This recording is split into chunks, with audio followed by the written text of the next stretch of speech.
Welcome to the Rocky Mountain MS Center's special webinar series during the time of COVID-19. Today's topic is the importance of physical activity and reducing sedentary behavior while staying safer at home. This presentation features Ryan Pierskalla.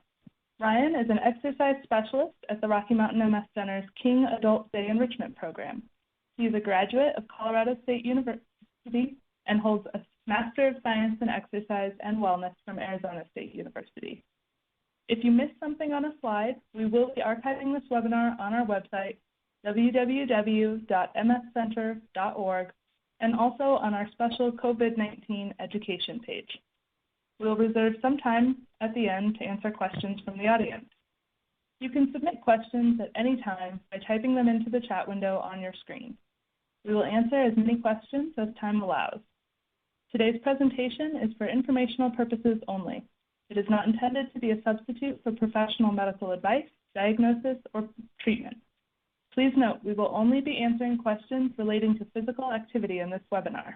If you have questions regarding MS medical care and COVID-19, I encourage you to visit our COVID-19 education page, where Dr. Enrique Alvarez has several webinars answering many MS medical questions. His next update will be July 1st. You can sign up for that presentation and submit your questions through registration using the calendar at mscenter.org.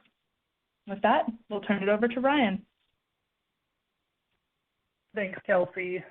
Hey there, everyone. I'm Ryan, and as Kelsey mentioned, I'm over at KADEP. I've been there about 2 years now. And during normal times, I lead exercise groups out of our fitness center, as well as I do weekly hydrotherapy with a group of clients where we go throughout our surrounding community rec pools. That's during normal times. A little limited at the moment, but in both arenas, my goal is to deliver physical maintenance and improvement. I'm a Colorado native. I got my degree, as Kelsey said, from Colorado State. Went to Arizona State for my master's. And then came back here to Colorado where I belong. So with that in mind today, I'd like to talk about the importance of physical activity and reducing sedentary behavior while staying safer at home. So just a quick little disclosure here. Just be sure if you start any new regimens of physical activity, if you're really just jumping in for the first time, especially seek further consultation from your PCP and an exercise professional who specializes in neurological related conditions before beginning that routine. Know your individual abilities and let someone responsible know that you are starting an at-home workout, preferably someone who can check in on you, as in a family member that lives with you, or whoever is there at the home, is responsible. View state and local guidelines before you get out of the house to do any physical activity. A great source that we found is through colorado.gov, listed there, covid19.colorado.gov/safer-at-home. So the issue at hand that we face right now, safer-at-home orders, and we're facing safer-at-home orders and restricted access to gyms, pools, and fitness centers. All been very limiting and has drastically affected physical activity and exercise. Also, social distancing and hygiene are currently the best and only methods to limit the spread of the virus. But as everyone has found out over the past few months, this is incredibly limiting in several ways, especially with our physical health. Everyone is having to steer clear of contracting the virus by staying safe at home, and physical activity and mental health is suffering in this process. Same as animals, however, humans need physical activity. It's in our genes. Just think about how much running around your dog does compared to you. That analogy should give you some perspective, unless you have a lazy blue heeler mix who thinks she's a human, like my family's dog Piper. However, Piper's living her best life at my parents as they work from home in Kansas. Sedentary behavior is classified as sitting or lying down. So all of the above that we can think of, as in working at a seated desk, eating, watching TV, etc. This affects physical fitness in forms of cardiovascular or heart health, as well as strength and muscle loss. I'll break these down a bit more in some later slides. Plus, inactivity and isolation compromises brain health as an impaired cognition or thinking skills. With our Rocky Mountain MS Center population, they are having to deal not just with fatigue from increased bouts of inactivity, but from pre-existing multiple sclerosis or other neuro-related conditions or disorders. And physical activity likely was already a challenge for this population with their varied symptoms and severities of multiple sclerosis. Now even more confined in a new lifestyle that we face, where we're constantly at home, symptoms of inactivity and MS, along with decreased motivation, can all become even more exaggerated.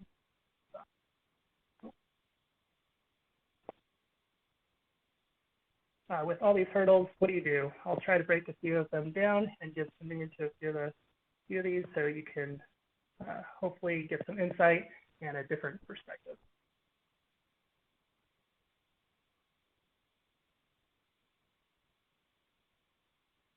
Let's see. Okay, so this figure from a recent study done by Dr. Jeffrey Woods and his colleagues out of the University of Illinois related to the pandemic and physical activity.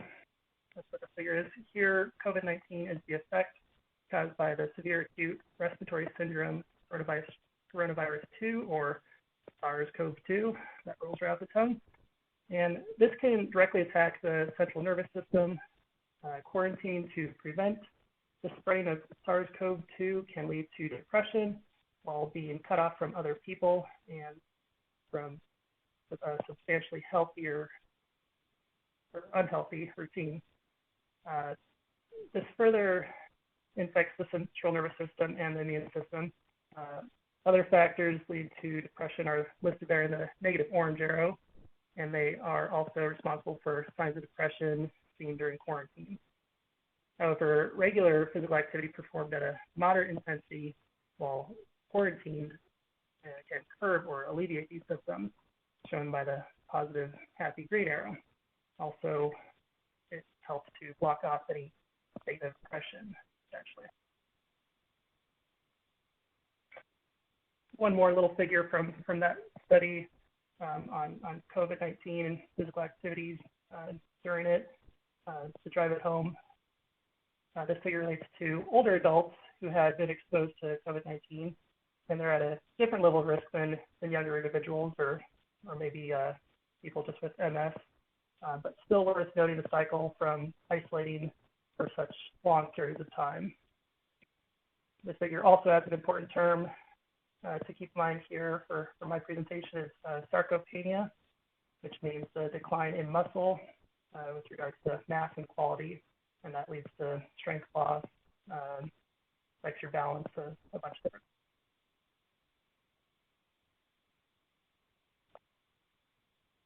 So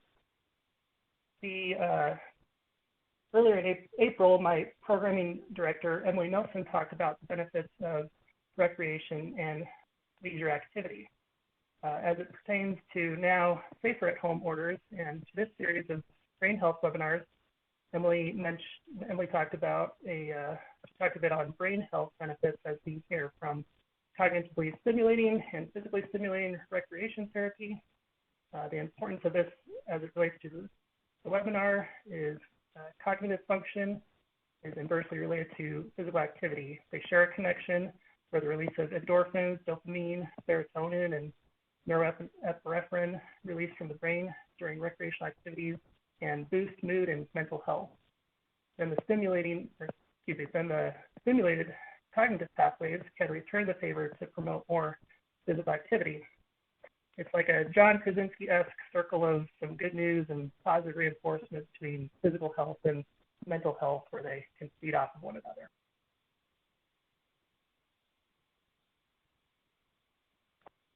Keeping on with the importance of physical activity, I will quickly mention that I am lumping in leisure activity, recreation, exercise, working out, anything low or moderately intense that requires some energy expenditure or mental power as physical activity that counts towards your physical health in kind. The reason physical activity is important to the clients and patients who are part of the recommended MS Center are the ones listed here. The heart health we mentioned, weight management, where you can potentially hold at a number but not significantly lose weight, unfortunately. Losing weight, that depends on calorie intake, metabolism, genetics, and a bunch of other factors I won't get into here. But physical activity will still help you at least to maintain your weight. Other benefits you see there are improved strength and balance, along with decreased risk of secondary diseases, also known as comorbidities, and a great functional ability to complete your everyday tasks. And let me make it clear and not pull a disinfectant vaccine type of gaffe. I mentioned right now that physical activity won't prevent the disease or you from contracting the virus. It's certainly not a vaccine, but it can potentially help boost your immune system to protect against and lessen the impact of the symptoms if you do contract it. And yes, physical activity has shown to be beneficial to MS and other neuro-related disorders.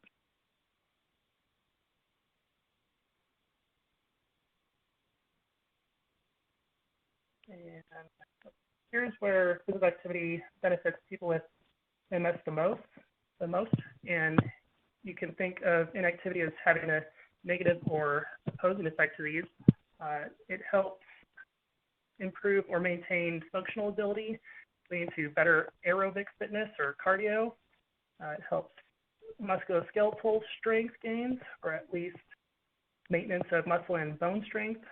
That then feeds into improved balance and mobility, and physical activity can improve muscle fatigue as well. I'll give way to completing daily activities of life with greater ease and improving the overall quality of life as people who engage and partake in this activity.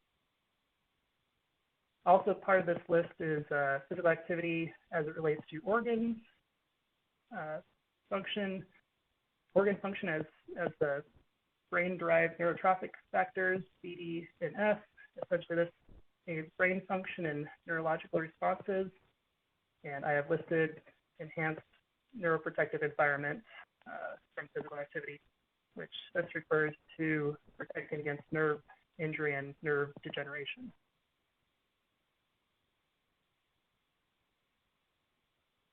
A common factor to sedentary behavior and inactivity with patients who have MS is fatigue. And there's a vicious cycle of inactivity raising fatigue levels even more.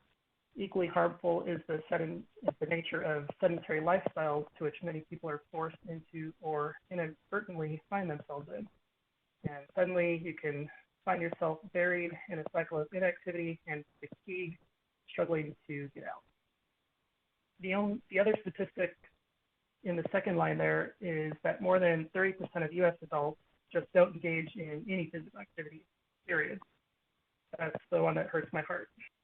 Also worth noting, if you, sorry, my slides jumped around for a second there. Also worth noting, if you're thinking you're too young for this to be a real concern, well, inactivity is just as prevalent in younger adults and just as equally harmful.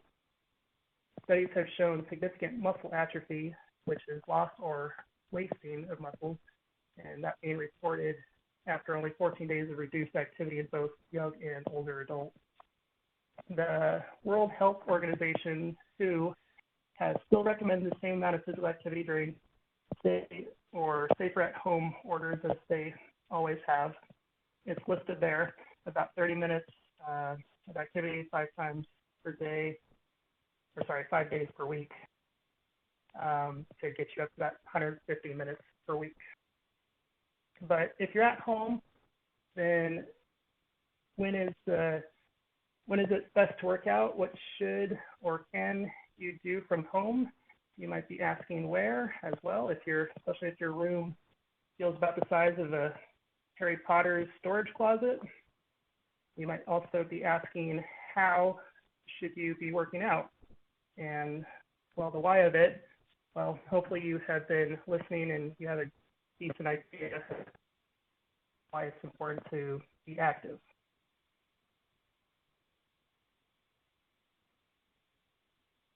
So, important one here, when can you work in the summertime?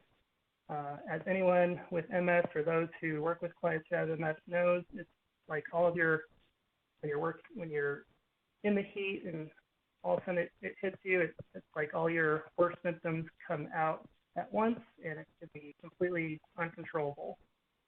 We have a client at KADEP who we took, as part of the trip, we took him frisbee golfing, and this client, he loves attention, and that day he had a one-on-one with the instructor, and they played the 9-hole course, and the instructor was his captive audience, something he also loves. He loves stories.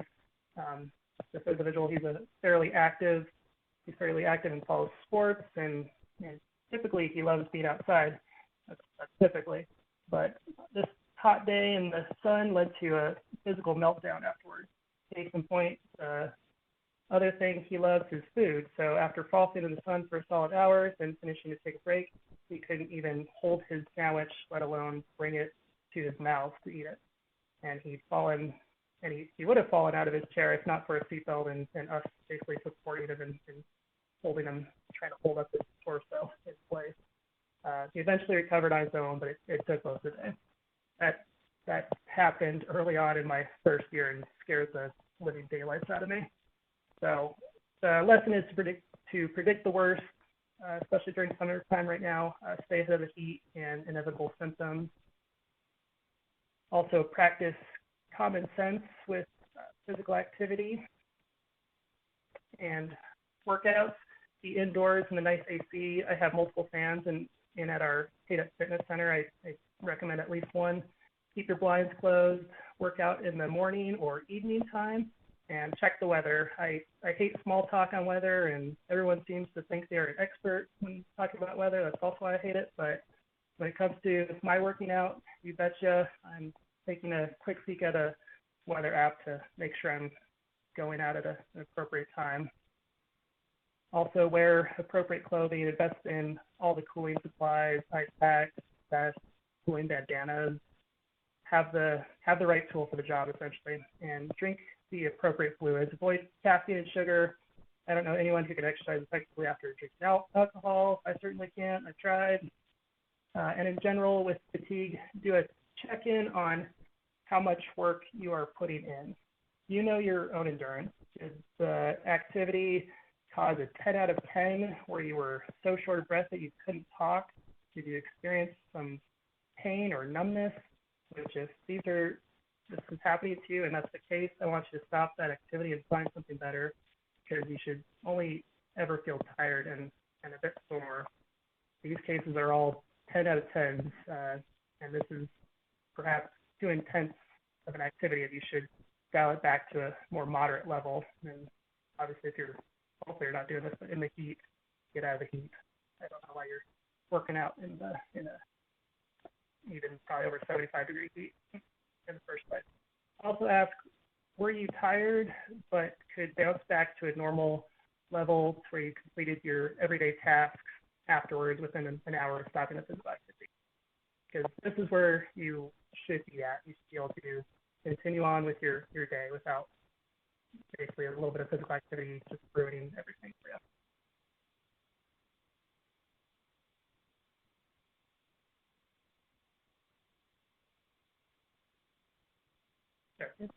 Take up what I left off there.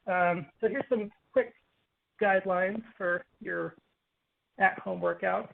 Before starting an exercise, you should ask yourself, what kinds are best for me? What adaptations must I make for it to work? What are the benefits? Will I reach my goals? And always adapt your routine to fit your current fitness level or lifestyle. Use what you have for weights and resistance, and do it within the space and fortunately the confines of your household.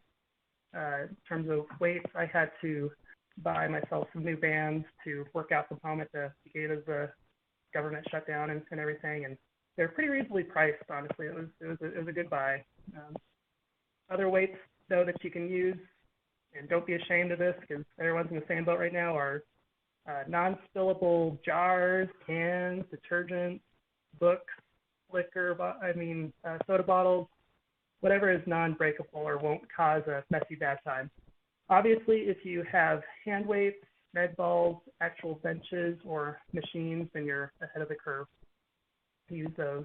And with spacing in my bedroom turned study, turned workout room, turned Zoom meeting room, I've found I can still get a lot done from a chair and just finding space for my 6-foot wingspan. Walking, I'll give you a single step exercise in a minute or two on the next slide, but we've seen clients walking back and forth on the sidewalk in front of their homes or indoors in 20 to 30-foot hallways. Every little bit of physical activity is incredibly significant right now, and working with what you have. So use your space that you do have, and don't discount any ghetto solutions. The recommendations from research and presentations, especially the one that was recent that was given during the MS Educational Summit, called for shorter, significant bouts of physical activity for MS patients. I'd apply it as well to anyone with a neurological disorder. These short, significant bouts of physical activity, they're like a form of interval training. Again, significant activity meaning that you are expending energy in the form of breathing while still comfortably, but more heavily, and you can feel your muscles doing the work. And all you need to do is moderate intensity, as in if you were painting a fence, walking with purpose, or pushing and pulling around a vacuum. This moderate intensity varies from person to person, of course, and it is advised to not do intense levels of physical activity. That's the torts and hair pictures that I have. I don't know if I see it on my side. Maybe you guys see it on your side. So yeah, think of the tortoise and the hare analogy there. You're not doing yourself any favors by trying to go all out. MS or other symptoms can flare up dramatically, or elevated fatigue and soreness will counteract your results from doing these intense levels of exercise. Moderation here. If joining in on Zoom classes offered online or perhaps through Facebook, keep in mind this moderate intensity. I would lean towards yoga, tai chi, and basic seated exercise classes. There's a ton on there for you. Or invite on there as in through YouTube and just different sources online that I'll actually mention as well here in a bit. Or you can invite friends online to partake in your own workout classes, once again through Zoom, Skype, Hangouts, Teams, FaceTime, whatever. And what I know I like to do when I've worked out with friends is just to trade off with your workout buddies each time on who's bringing in the workout for that session, or follow a workout video together, which I know there are ways like share your screen during Zoom calls. It's not a perfect system, but it's what we got to work with right now. So there is a way to share workout videos and do them together. And it doesn't have to be long, maybe just a half hour or less even. Another thing to note quickly is that the dose or types of physical activity and durations are going to be prescribed on a case-by-case basis or depending on the individual.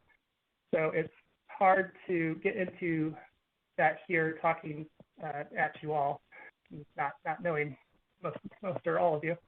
Instead, focus on getting your heart rate comfortably up for a short duration, feeling your muscles work, improving your core balance posture, and increasing your range of motion and flexibility. Do some reps, take a break. Don't focus so much on an acceptable number of reps or set count. Just watch the clock or use a stopwatch, stopwatch. Start small and know that any physical activity you do is going to help you dramatically, especially now. Lastly, become physically active. Reduce sedentary behavior by avoiding long periods of nothing but sitting or binge watching a Netflix show for hours on end. Break this up with even quick 5-minute activity sessions.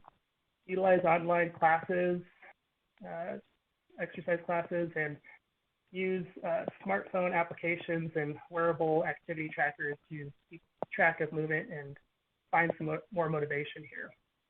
And in case you are wondering, yes, my coworkers and I have found that a step counter and activity tracker will measure upper body movements too, not just those steps.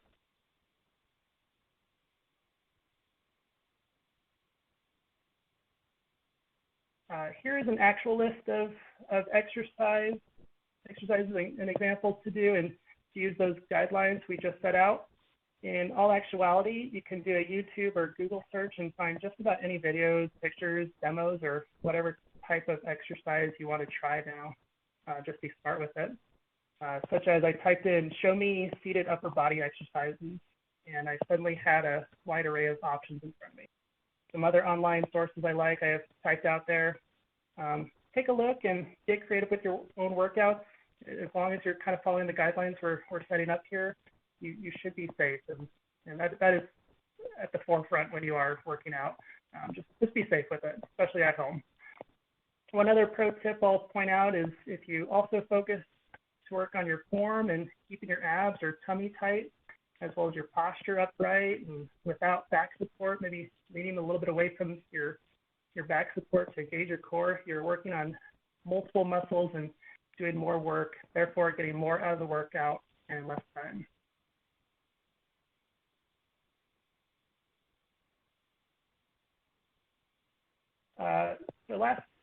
One of the last few things here with where we're at now in the world, motivation to be physically active can be especially hard to find if it wasn't already hard before all this.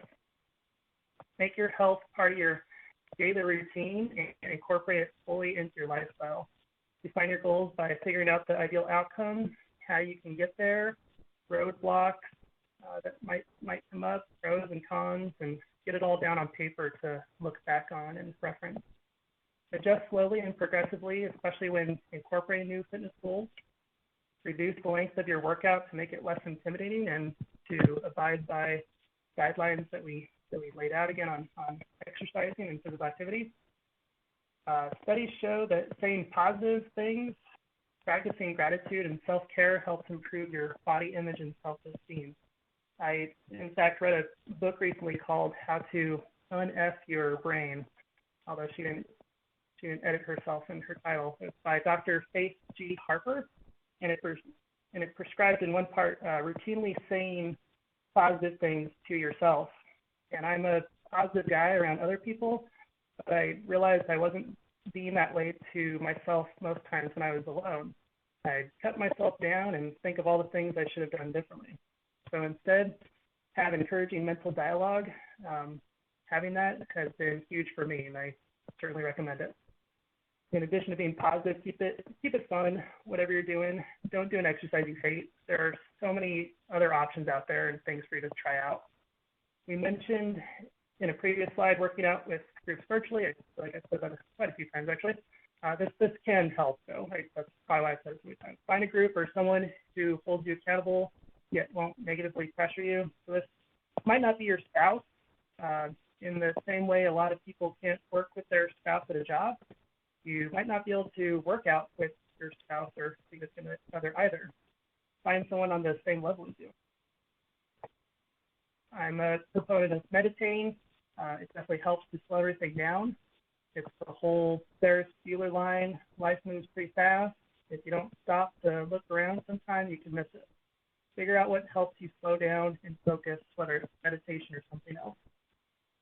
Take a day or two off from physical activity because A, it's recommended by organizations such as the American College of Sports Medicine and other high-standing organizations, and B, exercise is a life endeavor. It'll be there when you get back, I guarantee it.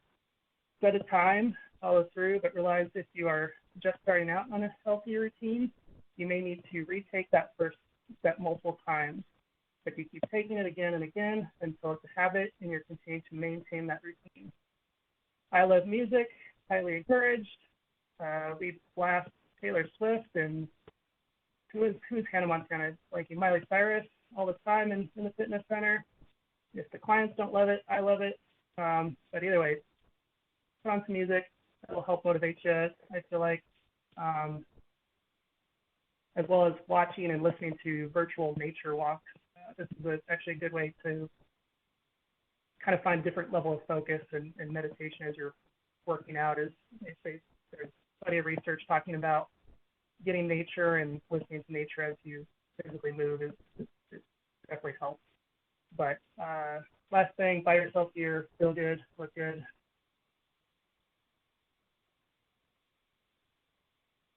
And then just a PSA, sort of a PSA here, extra precautions to use at this time with safer at home orders. Remember that you'll be breathing harder during activities, so you may need to stay farther apart from others. Studies I've read suggest more than over 15 feet actually, while if you're vigorously breathing and breathing hard as you're working out. I know that's not the easiest thing, but it's more than 6 feet. So keep that in mind. Be conscientious and courteous of everyone. Individual decisions can affect masses, as in people you live with. Be conscientious and courteous of them. Loved ones who you don't live with but maybe want to visit again soon. Think of them, and be conscientious and courteous to your surrounding community, others around you. You might not see them, but there's elderly, people who are immunocompromised, and others who are just generally at a higher risk, similar to our MS and neuro population. Perform a quick risk assessment of any activities outside your home. How many people are involved? Is it indoors or outdoors? Is the risk to reward ratio actually worth it? Also recognize that if you have any other medical conditions along with multiple sclerosis, what may be low risk for some people may not be low risk for you. Just because a business or facility opens doesn't mean it's safe for everyone, unfortunately. Pay close attention to state and local guidelines from authorities for specific activities. A great source that I mentioned at the beginning, and I'll mention it again, is through Colorado.gov. That covid19.colorado.gov/safer at home website. I've looked at it a bit, and it's truly helpful. There are tabs on there specific to outdoor recreation and personal recreation on there even. Do not exercise if you're sick. If that's the case, self-isolate, monitor your symptoms, and act quickly if the symptoms persist, or especially it seems like if they're unusual to you. Be sure to contact emergency care or a family member that can help you. And the tips here are obvious. The one I'll recommend and rate to you is to be assertive on your own safety and on others, and don't decide to just throw caution into the wind. Wait and listen for health officials and medical doctors to advise you on the best course of action and when it's safe to, get back to our lives. So I want to just thank you all, and I appreciate you listening to me. Thank you, Ryan. If you have a question to submit, you can do so now using the chat window on your screen. We are unable to give specific medical advice out during this webinar. If you have questions relating to specific DMTs and your MS care, please discuss these with your neurologist. And then I also wanted to point out a couple of resources that we have available before I move into the questions segment. We do have that COVID-19 education page, which can be found through mscenter.org. It's got several webinars featuring Dr. Alvarez answering MS questions. It's got a document on it called COVID-19 Resources for You and Your Family, which has many links to physical well-being sites, including specialized adaptive YouTube channels, chair workouts. We've got a recorded chair workout from one of our MS specialist physical therapists, Michelle Harrison. If you are looking to figure out how to incorporate fitness into your new daily habits, we have a webinar talking about building new habits, also found on mscenter.org. So there's a lot of great information on our website. I'm going to move into the questions now. We had a lot of really great questions submitted ahead of time, so thank you guys for that. Several people asked variations on the question of how to kind of build up stamina, particularly when you're fighting fatigue and when you've got MS. Kind of what's the best way to build up stamina?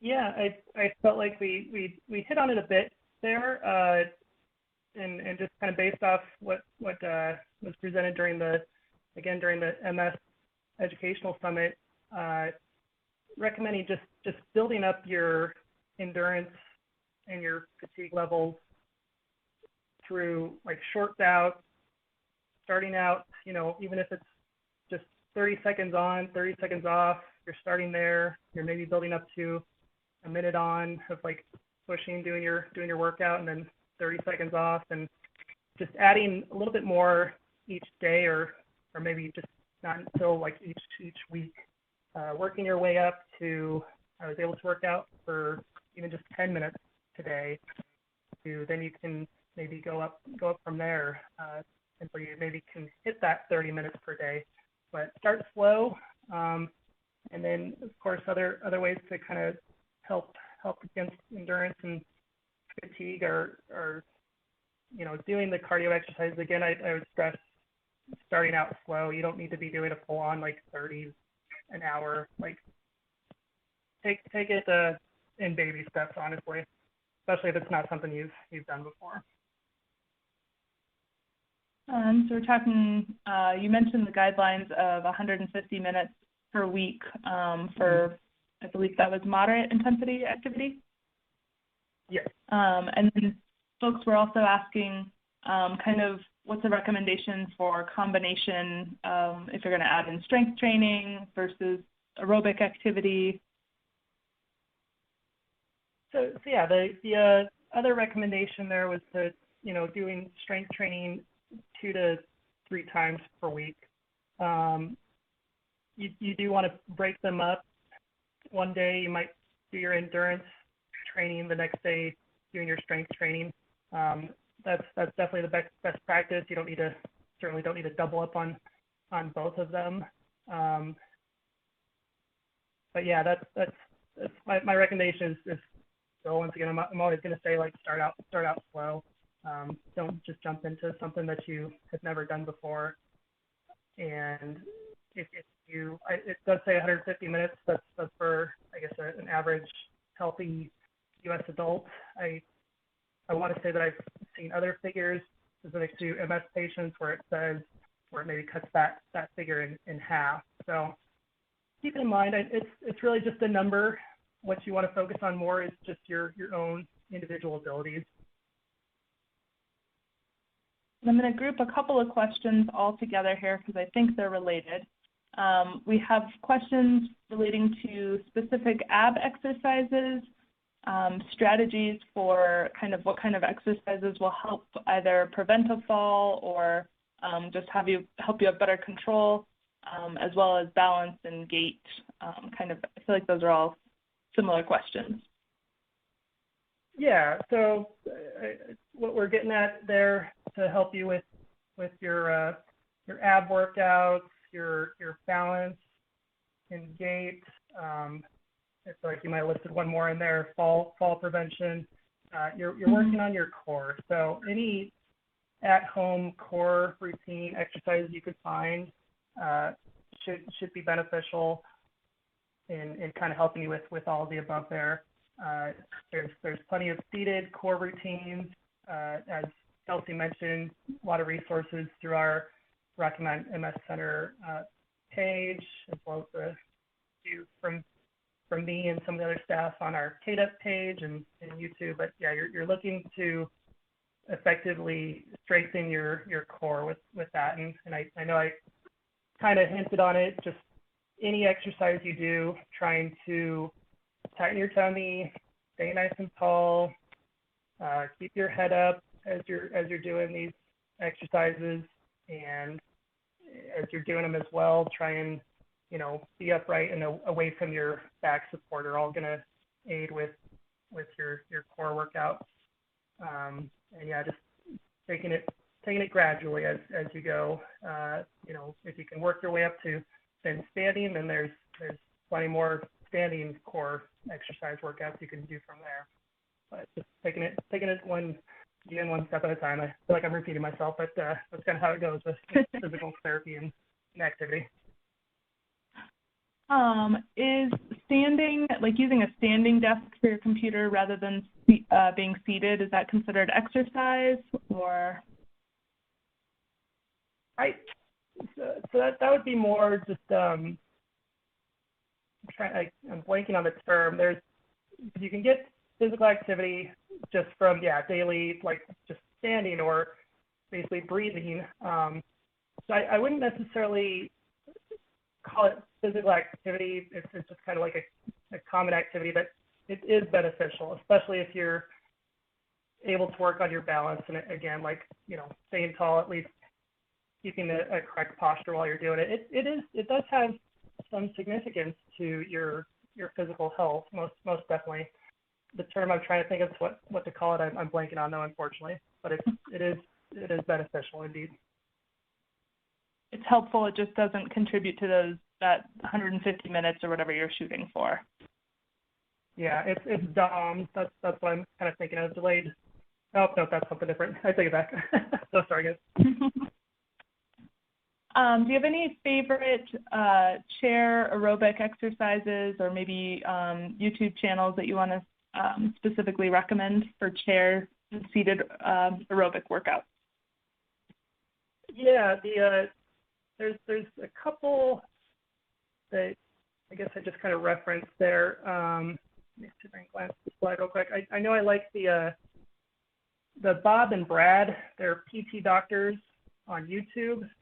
They're really dorky. I think they're from Wisconsin, but they have great, quick little 10-minute videos that hit on a bunch of different things, especially, ailments and things for MS patients that they can work on. Another one that I kind of like, I think she's a little bit more intense, but she oddly enough has some good seated exercises on YouTube, is Kim Nonstop. That's KYM, Nonstop. Like I said, she's a little intense, but I kind of like it. It's a little more on the go and moving and not too slow. Those are easy workouts, as well as, again, recommend it. Messer has a few, Page has a few.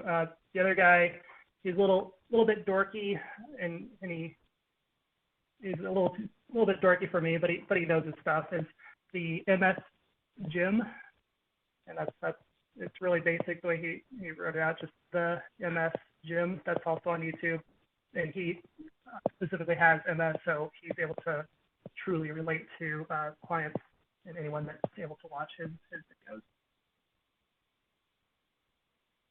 And then do you also have any exercise recommendations for someone who is confined to their bed?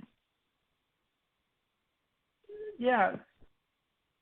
The kind of nice part, one thing like with my clients is they're basically confined to the chair, but there's so many more exercises and things you can actually do, from lying down or if you're working out on a mat exercises.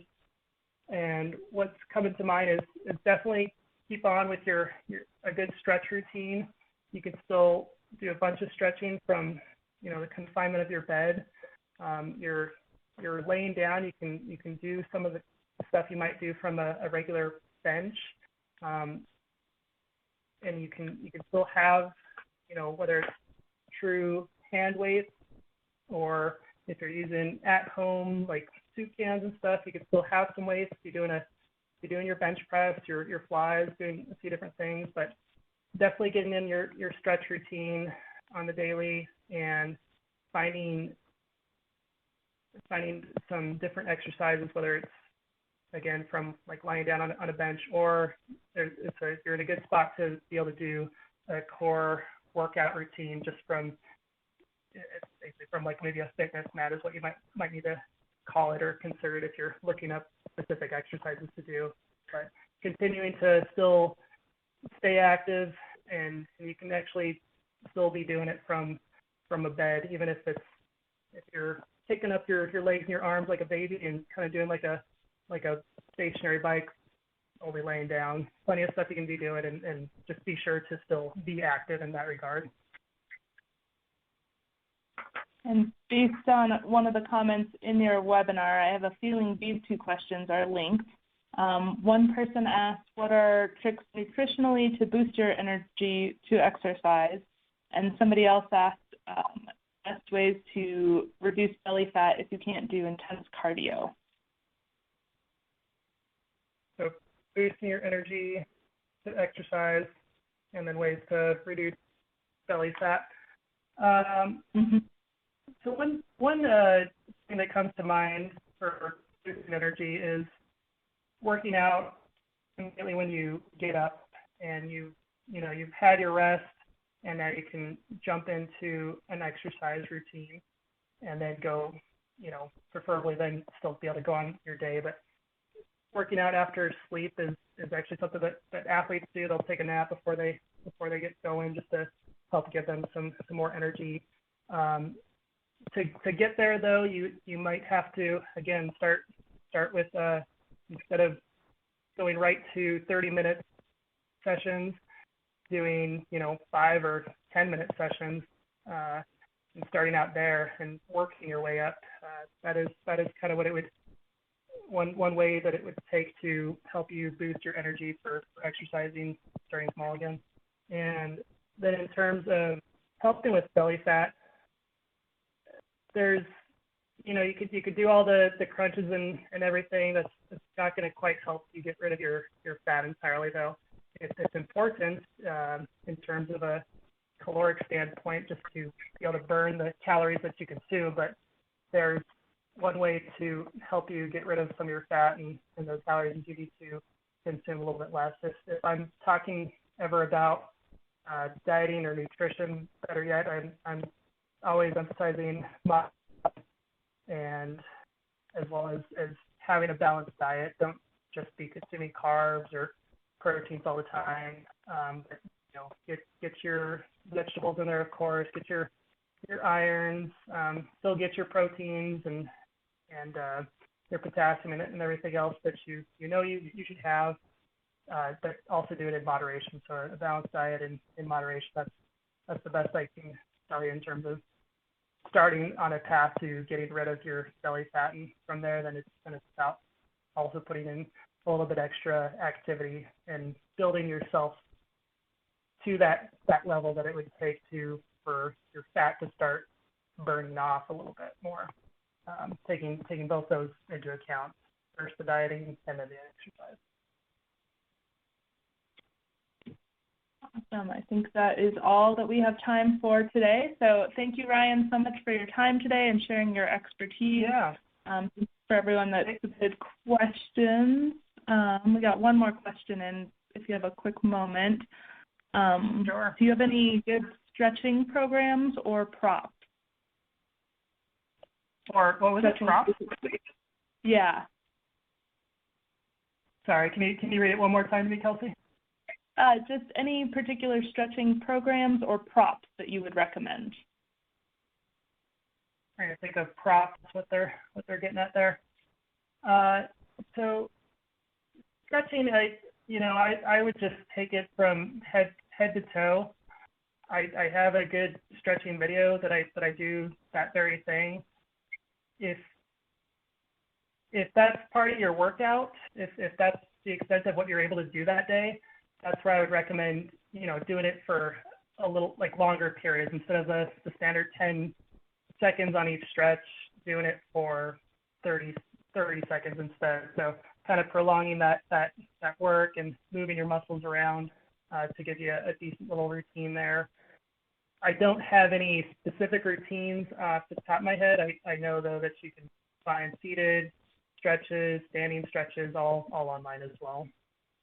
And then, yeah, again, I'm not too sure what we're referring to as props, unfortunately. Sorry about that, guys. No worries at all. All right, so we will wrap up. Thank you again, and thank you, everyone who submitted questions.